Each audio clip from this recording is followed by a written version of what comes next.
bana makongo kotaka na biso bilanga. Biso bana makongo kotaka na biso bilanga. Papa Sindika, mama Kotantengo yoyo. Sindika dokolo. Sindika dokolo. Sindika dokolo. Sindika dokolo. Sindika dokolo. Sindika dokolo.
Kuko mwana mmoja Sindika dokolo. Katoka na kama soko raza. Kuko mwana mmoja Sindika dokolo. Wale wale. Wale wale. Wale wale. Wale wale. Wale wale. Wale wale. Bana majamu. Bana majamu. Sindika dokolo mimi. Soko raza Sindika dokolo.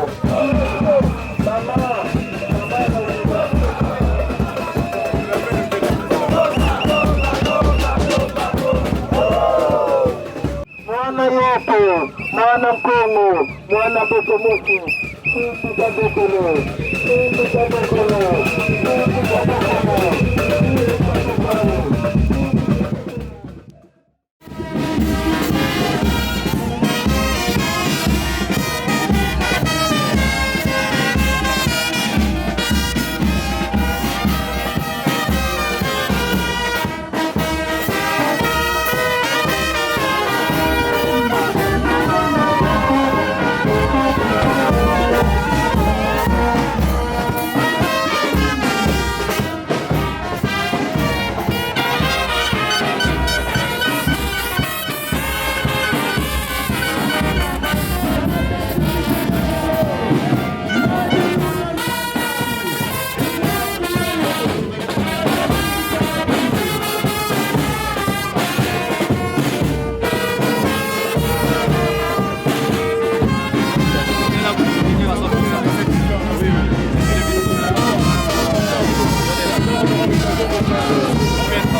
Stéphane Nicolas Accordé. Soyez les bienvenus.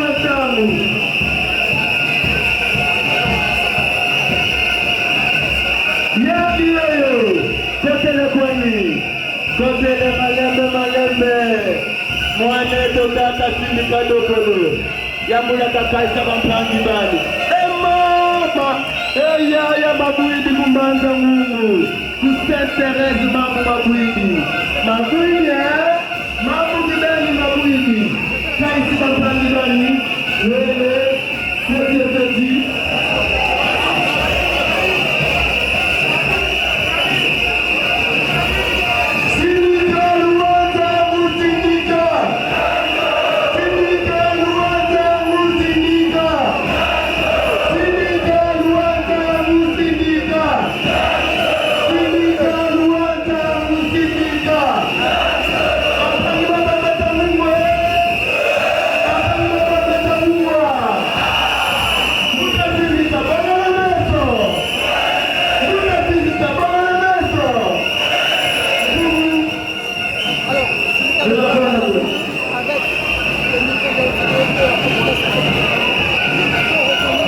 de cet entretien.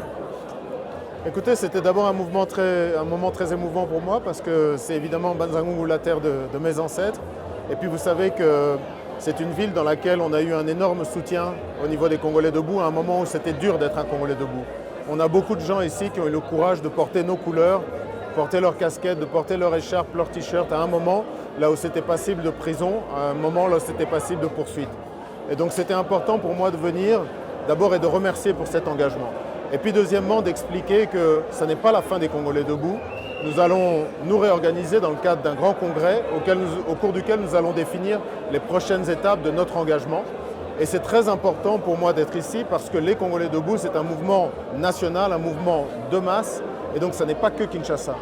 Le Congo, c'est avant tout les provinces. Et donc ce qui nous importe, c'est être en mesure, un mouvement capable de comprendre et de refléter, de relayer les préoccupations du Congo profond. Parce qu'à la fin, c'est ça qui est important.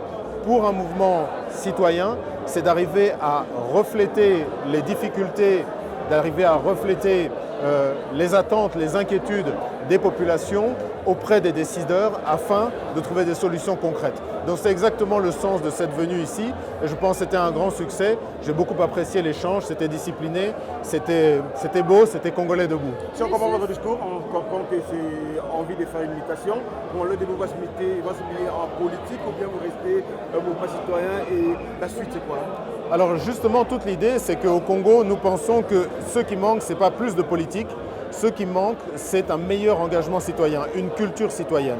On pense effectivement que beaucoup des problèmes que nous traversons aujourd'hui, ils ont une source qui est beaucoup plus profonde.